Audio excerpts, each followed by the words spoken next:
Hello दोस्तों, स्वागत है आपका अपने YouTube चैनल ऑनलाइन सेंटर पे। तो प्यारे विद्यार्थी, अभी 2025 का रसायन विज्ञान का पेपर हुआ, ठीक है। यानी कि 8 मार्च 2025 का क्लास 12 रसायन विज्ञान का पेपर अभी हुआ है। एक लड़के का नाम जयशंकर था। इस प्रकार उसका देखिए पेपर देकर आया है।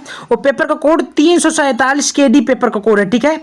इस पेपर को मैं पूरा हल बताऊंगा, क्या बताऊंगा, सोल्यूशन, ठीक है। और आप लोग मिला लीजिएगा कितना आपका सही का है कितना गलत, क्योंकि जो क्वेश्चन मैंने बताया था स्टूडेंट ने फंस चुका, बहुत ज्यादा क्वेश्चन है, बहुत सारा क्वेश्चन फंस चुका, ठीक ना। चलिए इस पेपर को आराम से हल करते हैं सॉल्यूशन के साथ। उससे पहले चैनल पे नए हैं, चैनल को भी सब्सक्राइब कर लीजिएगा और वीडियो को भी शेयर कर दीजिएगा, ठीक ना।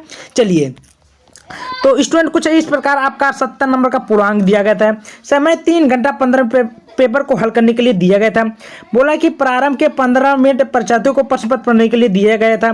कुछ करने की भी जरूरत नहीं थी। चलिए सीधे सीधे अपने टॉपिक चलते हैं। देखिए आपका सबसे पहले बोला कि इस प्रश्न के प्रत्येक खंड में 4 बहुविकल्पीय दिए हैं, जिसमें से आपको उत्तर चुनकर लिखना है। देखिए पहला क्वेश्चन आपका बोलता है कि 0.2 m मोल है बिलियन के 500 मिलीलीटर बनाने के लिए Na2CO3 की आवश्यक मात्रक है। तो इस पहले का इसका राइट उत्तर होगा 10.6 ग्राम, ठीक है। पहले का तीसरा सही होगा, ठीक है। अगला क्वेश्चन आपके सामने बोल रहा है कि निम्नलिखित रंगहीन आयन है। रंगहीन आयन कौन है स्टूडेंट?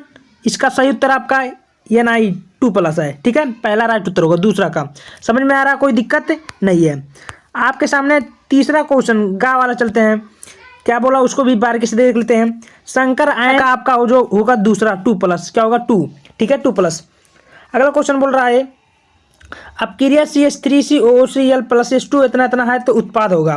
तो गा का क्या रहेगा? तो गा का जो राइट उत्तर होगा आपका ये होगा दूसरा, यानी कि एल्डिहाइड। क्या होगा? एल्डिहाइड। समझ में आ रहा है? चलिए अगला क्वेश्चन बोल रहा है कि CH3 का होल ट्रांस में है, क्या है? प्राथमिक एमीन है। देखिए ऑप्शन बोला है तो इतना सारा एमीन दिया है, तो इसका जो राइट उत्तर होगा क्या होगा? इसका तीसरा होगा, ठीक है। क्या होगा? तीसरा, जिसको हम लोग बोलते हैं तृतीयक एमीन, ठीक है। अगला क्वेश्चन बोल रहा है कि एस्कॉर्बिक अम्ल है। तो एस्कॉर्बिक अम्ल क्या है आप लोग कमेंट करिए, क्योंकि पेपर बहुत ही आसान गया था, ठीक है। इसको आपको कमेंट करके बताना होगा, ठीक है। यहाँ इंग्लिश मीडियम दिया गया है। इंग्लिश मीडियम वाले बच्चों देखिए हिंदी भी आ गया। बोला था कि हिमांक में अवनमन एवं विलय के मोलर द्रव्यमान में क्या संबंध होता है, क्वेश्चन बोला था। अगला क्वेश्चन बोला था अम्लीय और क्षारीय माध्यमों में KMnO4 का तुल्यांकीय द्रव्यमान भिन्न होता है। इस प्रकार क्वेश्चन बोला था।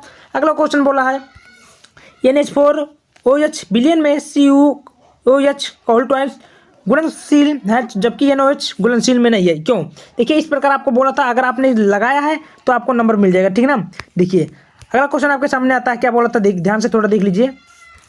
रासायनिक समीकरण आपको देना था, पूर्ण करना था। देखिए रासायनिक समीकरण दिया था, इसको पूर्ण करना था, 2 नंबर आपका मिल जाता, ठीक ना। अगर आपने किया है तो आपको नंबर मिल जाएगा, बिल्कुल नंबर कटेगा नहीं। बोला अगला देखिए एथिल एल्कोहल व जल के मिश्रण में भारानुसार 54% जल है, तो इस मिश्रण में एथिल एल्कोहल तथा जल का मोल प्रभाव ज्ञात कीजिए, ठीक है। 2 नंबर का क्वेश्चन बोला था। अगला क्वेश्चन बोला था निम्नलिखित अपक्रिया के रासायनिक समीकरण दीजिए। 2 नंबर का बोला था तनु HNO3 की फिनाइल से अपक्रिया करना था। फिनाइल की जलीय NOH की उपस्थिति में क्लोरोफॉर्म के साथ अपक्रिया करना था, ठीक ना। उसके बाद में स्टूडेंट आपके सामने अगला क्वेश्चन बोला है कि निम्नलिखित यौगिकों को IUPAC नामकरण, जो मैं बोला था नामकरण, ठीक है।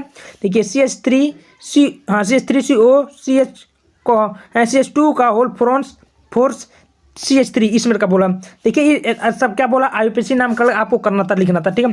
अगला क्वेश्चन बोला है कि विटामिन का वर्गीकरण किस प्रकार किया गया था? रक्त के थके जमने के लिए उत्तरदायी विटामिन के नाम लिखिएगा, ठीक है। 2 नंबर का क्वेश्चन बोला था। उसके बाद में अगला चलते हैं। अगला मेरा क्या बोला उसको ध्यान से देख लेते हैं स्टूडेंट। देखिए आपके सामने अगला क्वेश्चन बोला था जो मैं बताया था, मोलरता की परिभाषा दीजिए तथा 100 ग्राम विलायक में विलय 1/10 का मोल घुला तो बिलियन का मोलरता किस प्रकार होगा? देखिए 2 नंबर का क्वेश्चन बोला था, बहुत ही आसान। अगला क्वेश्चन बोला था कोलराउस का नियम क्या है? इसके 2 अनुप्रयोग भी लिखिए। 2 नंबर के बोला था। अगला बोला था प्रथम कोटि की अपक्रिया के लिए वेग स्थिरांक 60 सेकंड इतना है, तो अपक्रिया की प्रारंभिक सांद्रता 1/16 है, तो भाग रहा जाने पर कितना समय लगेगा? इस प्रकार आपका क्वेश्चन बोला था। ये देखिए न्यूमेरिकल दिया था, इसको आप लोग सॉल्व करना था, ठीक। कुछ करने की जरूरत नहीं थी। अगला बोला था नरस्त समीकरण क्या है? मानक इलेक्ट्रॉन विभव तथा इलेक्ट्रॉन विभव में संबंध स्थापित करें। अगला क्वेश्चन बोला था कि अपक्रिया की दर को समझाइए, अपक्रिया की कोटि को उदाहरण भी दीजिए, ठीक है। अगला क्वेश्चन बोला था निम्नलिखित क्या IUPAC नामकरण करना था? तो ये नामकरण अगर आपने किया है तो आपका देखिए 3 नंबर यहाँ पर बन गया, ठीक है। समझ में आ रहा है? चलिए अगला क्वेश्चन मैं दिखा देता हूँ स्टूडेंट क्या बोला था। टॉलेन अभिकर्मक क्या है? इस अभिकर्मक की ग्लूकोज व फ्रुक्टोज के साथ अपक्रिया के रासायनिक समीकरण भी दीजिए। देखिए 2.5 नंबर का आपको मिला था, अगर आपने किया तो आपको नंबर फुल मिल जाएगा। क्या होता है जब समीकरण दीजिए, ठीक है। देखिए फिनाल Br2 जल से अपक्रिया करना था, फिनाल का एसिटिलीकरण से अपक्रिया करना था, फिनाल को PCl5 के साथ गर्म करना था, फिनाल NOH के साथ अपक्रिया करता, तो उसके बारे में आपको देना था, ठीक है। उसके बाद में देखिए समीकरण नीचे दिया है, समीकरण को पूरा करना था। इस प्रकार आप समीकरण अगर पूरा कर दें तो आपका जो 5-6 नंबर मिल जाएगा। तो पेपर बहुत ही आसान गया था। आपने कमेंट करें कि कितना आपका क्वेश्चन गलत है, कितना सही। धन्यवाद।